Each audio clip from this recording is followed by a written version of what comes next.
Now, I'm going to call this Funny Little Pop Stars Part 2. Can you hear me? I'm going to call it Part 2 because I didn't actually go on to make the point that I meant to, that I intended to in the last video.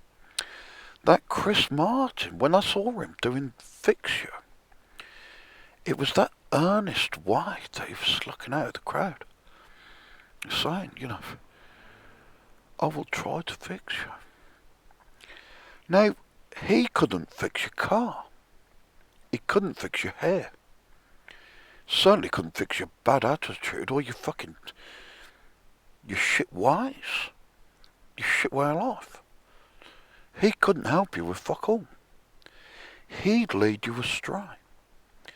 He takes great delight in leading people astray from the path.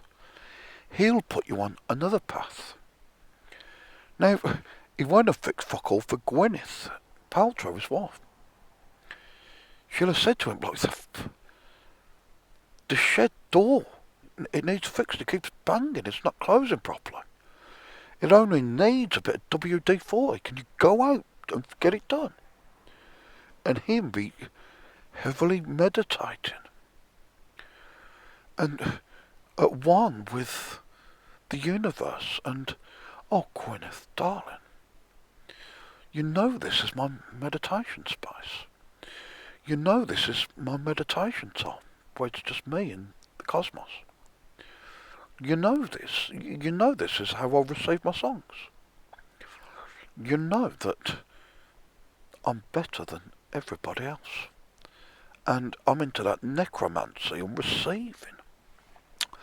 And I'm talking to spirits. And do you mind? I am good at this. I am successful at this.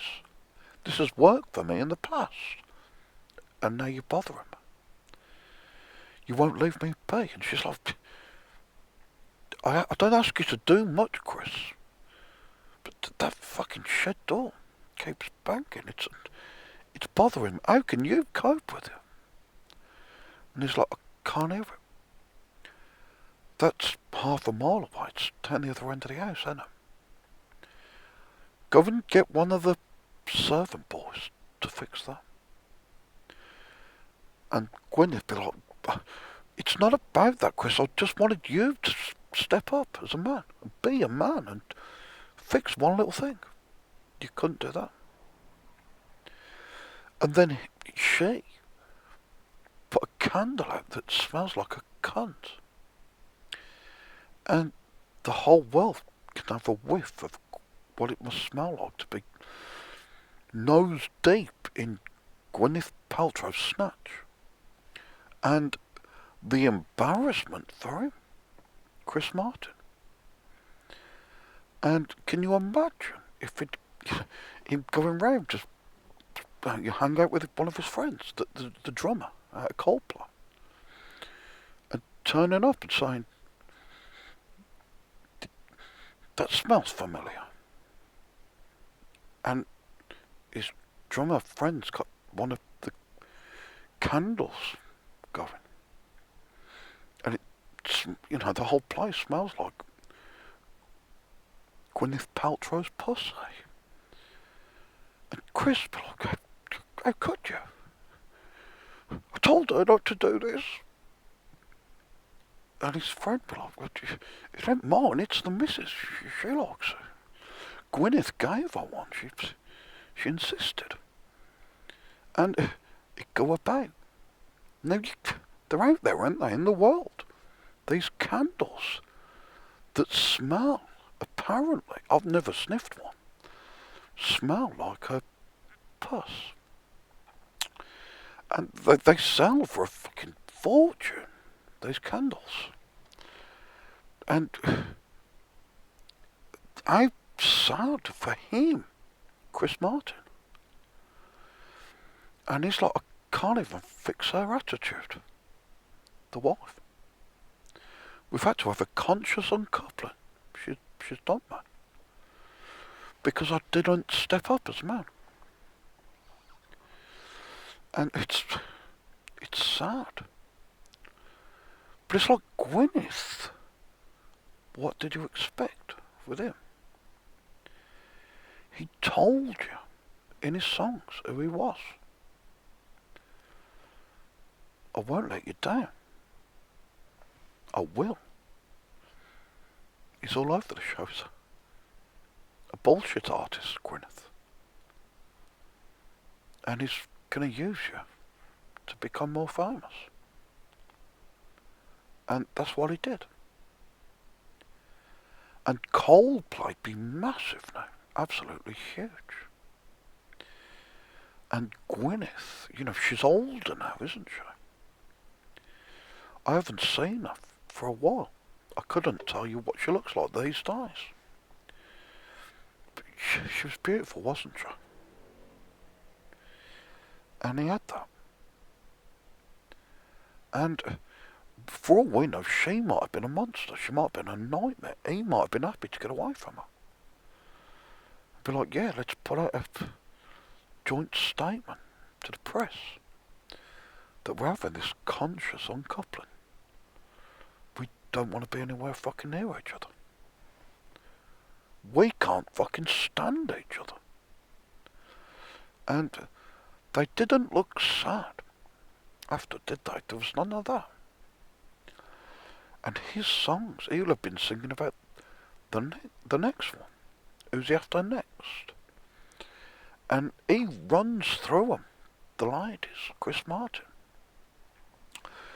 And I think they suss him out. That he puts on this act of, I'm a nice guy.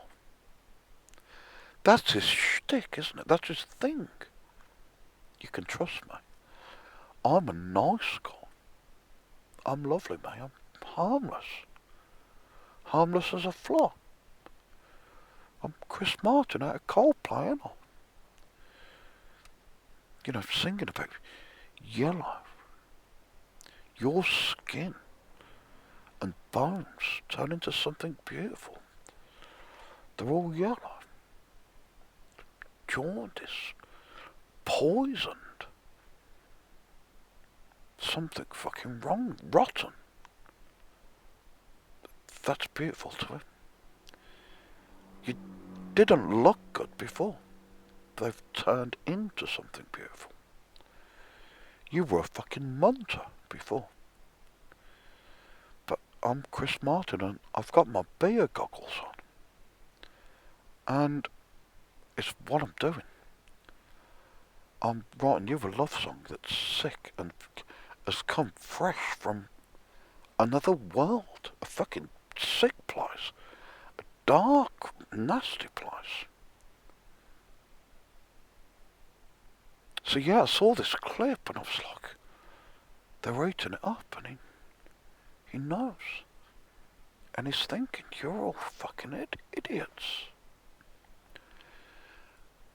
I have nothing but disdain for you.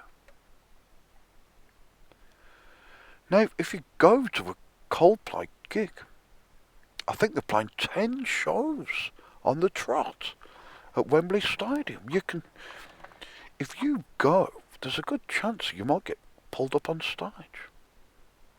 They'll play with fucking anybody. They're desperate. And or you'll get put on the camera, on the big screen.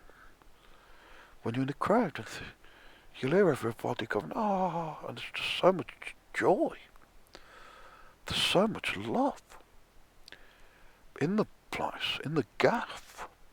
There's just this immense joy, isn't there? And it's all light and fantastic and so wonderful. It's like Disneyland, and Chris Martin's so colourful and happy, and leading the way, and he can fix us, and we can all fix each other, guys, and let's get together. And they're called Coldplay.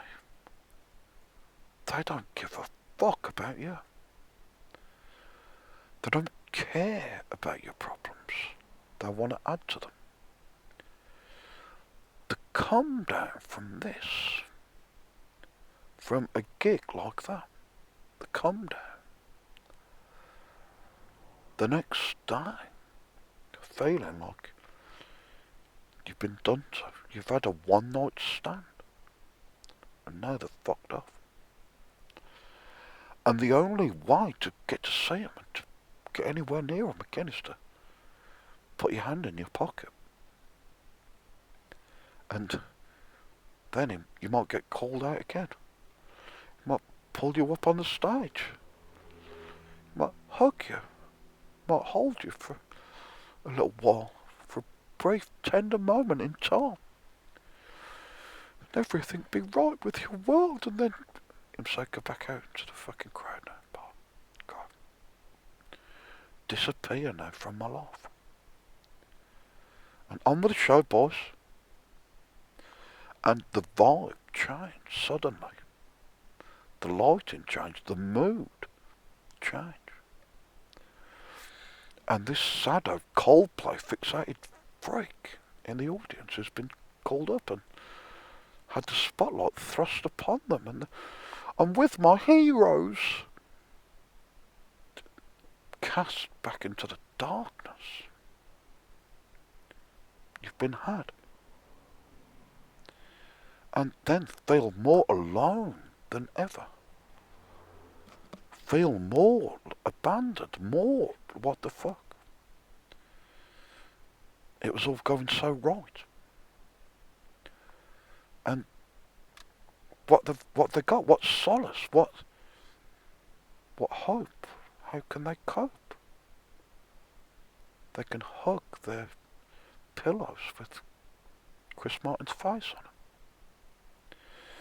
They can go round with their Coldplay t-shirts on, they can drink from their Coldplay mugs.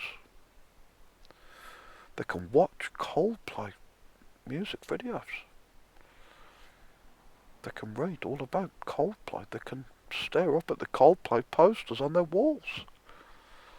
And for years it's been telling them, I will try to fix you. And instead, they've given their power over to this creepy guy that they don't know, but exudes a huge amount of confidence, but is humble too. He has humility. He's patient. He's kind. He's loving. He's your friend. He's Chris Martin out of Coldplay. And he loves you. And as long as they're in the world, Coldplay, you'll be okay. You'll be fine. You'll cope. You'll get by, because what else are you going to do?